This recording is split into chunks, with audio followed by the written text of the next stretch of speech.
Okay, welcome back. This is Ed McCarthy, CEO of Echelon Performance. Welcome back to SideBar. My guest for part two of our interview is Steve Woodruff. Steve is the founder of Impactivity. As you can see, he doesn't even use a name anymore. He is just the king of clarity. You're the first person not to have their name on the screen. But if you don't know Steve, Steve has done some amazing, what I would consider to be groundbreaking work with regard to the impact that clarity, clear communications, purposeful communications can have in any organization or anywhere else in your life. So, Steve, welcome back.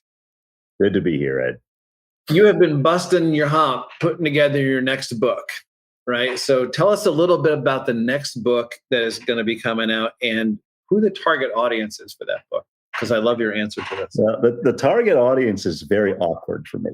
So when I wrote my first book, Clarity Wins, the approach to that was you want to find your niche. So everything I'm advocating in that book, as far as branding and networking and identity, is really narrow down your niche. In fact, one of the key words I use in that book is pigeonhole yourself, okay? If people are always going to pigeonhole you. Mm-hmm. I want people to remember what I want them to remember. That's why I have this nickname, King of Clarity, because people can't forget it. Yep. I want them to associate me with King of Clarity. And that's how branding works. So everything in that book was all about niche. But even when I wrote that book, I had this question in my mind. Is there more to clear communications than just branding and niching and all this? And so behind the scenes, I had all this stuff, and I'd even done workshops on project management, collaboration, communication, these other areas of communication that interested me, but weren't focused on branding.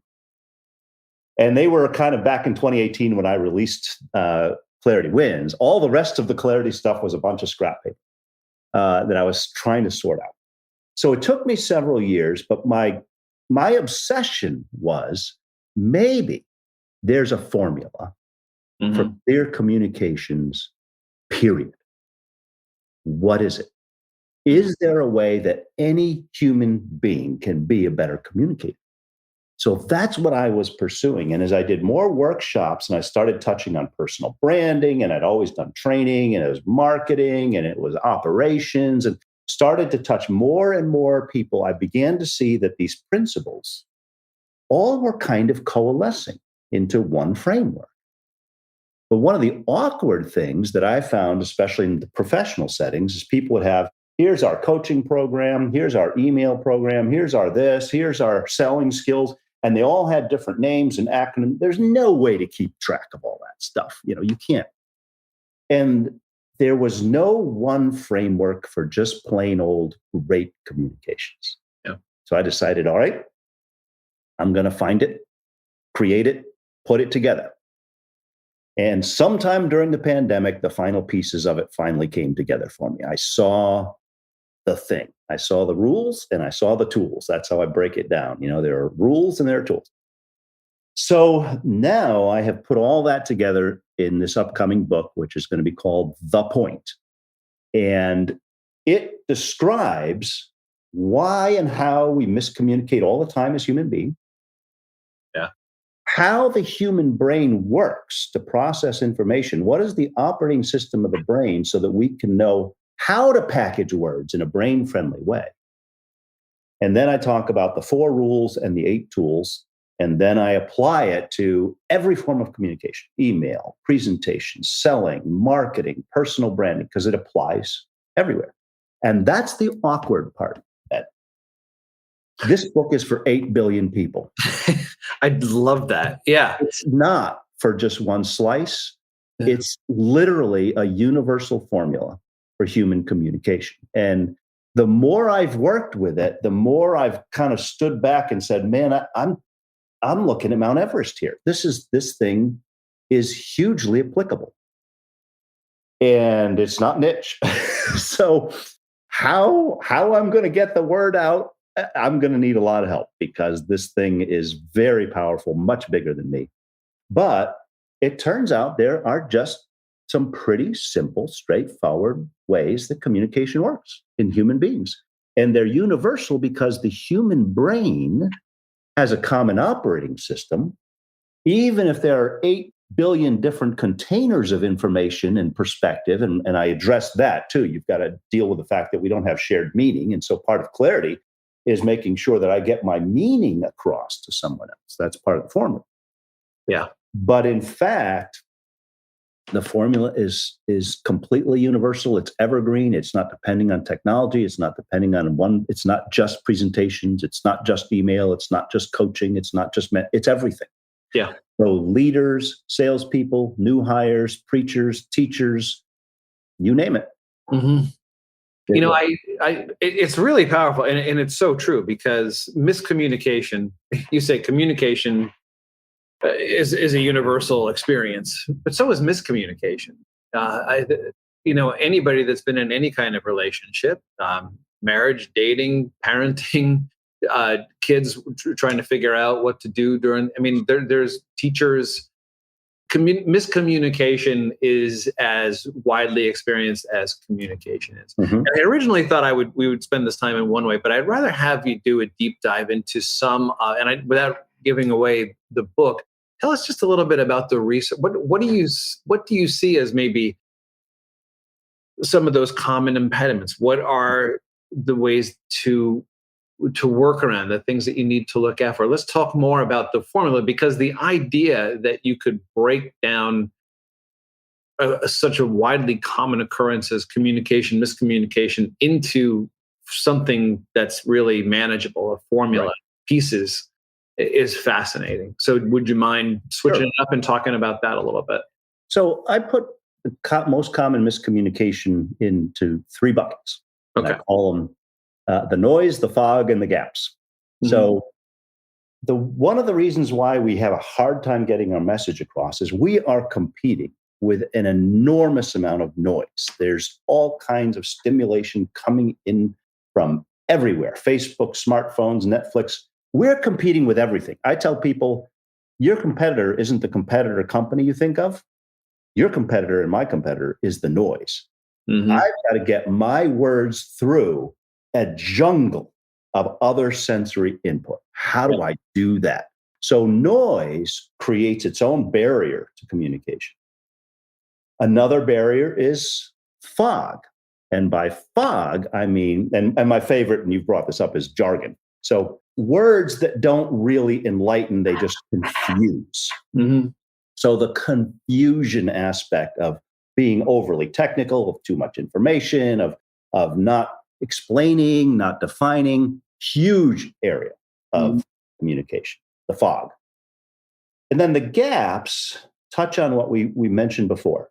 8 billion people, 8 billion different sets of information in our minds. And so when I use a word, it may not be the same way you would use a word. And if I assume I'm communicating because I've used a word and it means something different for you, I'm not communicating at all. The gaps, those are the gaps. And so part of the clarity formula is using very simple shortcuts, verbal shortcuts, to explain, define, illuminate, illustrate, so that we overcome what I call the mental metadata problem. Metadata is the cloud of information we have in our heads of definitions, feelings, experiences, and we're all different. And so we have to recognize that even if I'm speaking the same language to someone, and even if we're in the same field professionally, we're still not going to have a common vocabulary. So I should never assume that the words I put out are actually crossing the gap. Yeah. So everything about the formula is to deal with the fact that those are the things we've got to overcome. We've got to break through the noise. We've got to break through the fog, and we've got to close the gaps. And a lot of that just comes down to simple, compelling, vivid language and getting there quickly. That is so powerful. I mean, it sounds simple, but it's so difficult, right? It really is.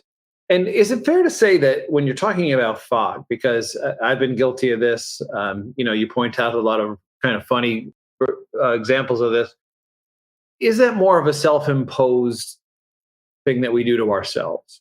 Yeah, and there's a part of that is called the curse of knowledge. So the curse of knowledge, which is not a unique term to me, is we all have a bunch of stuff packed in our heads, and often we forget that other people do not have the same amount of knowledge in their heads. And so we'll speak above somebody, we will leave gaps, we will not say enough, we will not explain. And we can leave people so perplexed and confused. And this happens in presentations all the time, as you know. Yeah. You get some very smart person up there presenting information, and they come with this dump truck full of stuff. And it's so much disordered, confusing information. It's not put into any sequence that's brain friendly, and just shuts the listener down. That person may have $1 billion idea they're trying to tell you. And if they don't grab my attention and make it compelling to me in the first 2 minutes, I'm gone. Yeah. Yeah. And 2 minutes is a long time in today's world, right? I saw somewhere once that, people in the first 15 seconds of you talking have made a decision as to whether or not it's worth even hearing the rest of what you have to say. Yeah.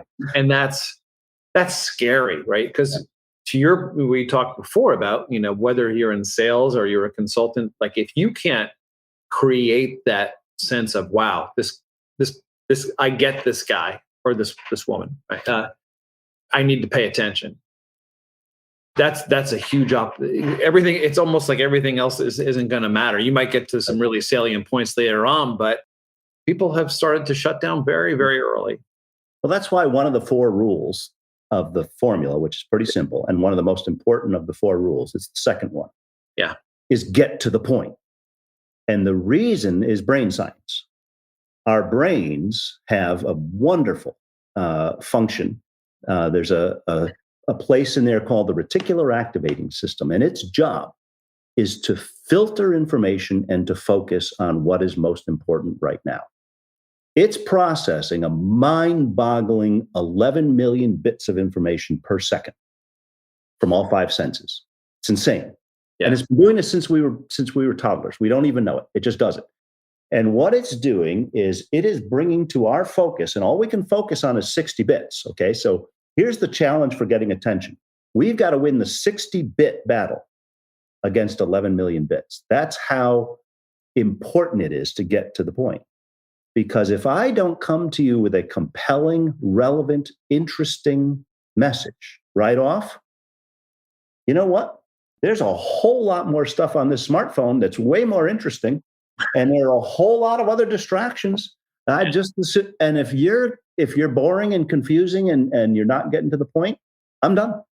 Yeah. So getting to the point is one of the most crucial parts of the Clarity Fuel formula, because if you don't do it, nothing else works. And that's if you're a leader, that's if you're a CEO, that's if you're a salesperson, that's if you're a parent, that's if you're a pastor, all of the above. Amazing. So that was the second rule. You want to just touch on the other 3 and then we'll break? The first one is so obvious, I sometimes even feel ashamed to say it. Yeah. The first one, before getting to the point, is you have to have a point. Right. And it's amazing how many people try to communicate and they don't have a point.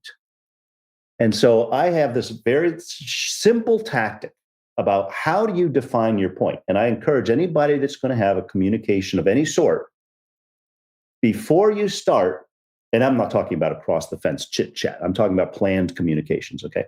Yeah. Before you start, you need to articulate in one sentence what you're trying to accomplish. You know how Stephen Covey says, begin with the end in mind. Right. So here's the exercise I give people. I say, look, you want to create an A to B shift. Why are you communicating unless you're trying to change something? Right. The person or people you're talking to are thinking a certain way right now, feeling a certain way, and acting a certain way. How do I want them to think differently, feel differently, and act differently as a result of this communication? If I can articulate that shift, that's the point. Mm-hmm. And it makes it so much easier to communicate if ahead of time you've defined the point you're aiming at, because now you know where you're going and you can tell people where you're going and they can decide whether or not this is important. Yeah. So, it's so simple, and yet we often do not define where we're going, and that leaves people confused and wandering. And leaders, and you and I have talked about this a lot, for leaders and managers, if we're not defining an endpoint of expectations, goals, and then an endpoint of where we're going with our communication and our coaching, we're not going to be effective. Yeah. Hallelujah. Yeah. We're going to get to that in just a couple of seconds. So I think that you have probably hit on a challenge that most people that I know, and in a business sense, when you say, have a point, if you're going to reach out to somebody and put yourself in the roles of a salesperson, if you're not clearly identified that behavior change that you're asking somebody to make, right? Mm-hmm. You can't think through what they might be doing now, or at least based on your understanding of how that functions, and then what you want them to do differently. So what do you want me to do with this information? That I couldn't put a percentage on it, but I would think that would lead to a significantly more clarity in communication. Mm-hmm. Right. So have a point, get to the point. Those are two right life lessons right there. The third is something we've actually been discussing all along, which is get the point across. Yeah. So that means we've got to take the words and ideas in our heads. Once we've gotten attention, once we've got to the point, now we've got to say it in a way that is simple, vivid, clear, and so that I am transmitting my ideas intact into your head. So that comes down to definitions, simplification, illustration, and using the tools, and I have 8 tools that I talk about, in order to actually communicate effectively in a brain-friendly way to make the meaning come across. Mm-hmm. And then the fourth step, again, so obvious, but so neglected. A lot of our goal in communication is we want to get on the same page. We are looking to reach agreement. And if we summarize what we've talked about in writing, or summarize ahead of time like a meeting agenda, mm-hmm. and then a set of bullet points and action items afterwards, we want to get on the same page. Well, you know what's missing most of the time? The page. Right. As a communicator, I've got to there's a page. I want you to agree. We're trying to reach agreement and alignment and action. Okay. That means we've got to document where we are, where we're going. Yep. And a lot of this came to me when I was doing workshops on project management. So people would work with outside vendors and have to come up with project plans. And you need to have a brief summary of the plan, make sure everybody agrees on the summary of the plan. Then you've got to have a more detailed outline, make sure you're all on the same page, literally, of the outline. And then you have a longer list of deliverables and timelines. That's the same page. And if you ignore getting everyone on the same page, you're heading to disaster. Mm-hmm. So it's these 4 simple steps. And these are not rocket science, but it's just putting these things together into this formula. You got to have a point. You got to get to the point. You've got to get the point across, and you want to get everybody on the same page. And in the book and in my workshops, I have tactics and suggestions for each of those that any normal human can apply. It's so powerful. It really is. And again, you lined out 4 bullet points, and they're like, the first thought is, well, I can do that. But there's a lot of power in each one of those 4 pieces of the puzzle. There really is. Steve Woodruff, the King of Clarity. The new book is going to be called The Point, right? The Point. The Point. Yes. The previous book is Clarity Wins. Clarity Wins, right? Both excellent insights. Can we do one quick break, and then I'm going to come back and I'm going to have you help me break down something that I run into all the time. Is that fair? Sure. All right, Steve Woodruff, you are the man. Thanks so much. We'll be right back.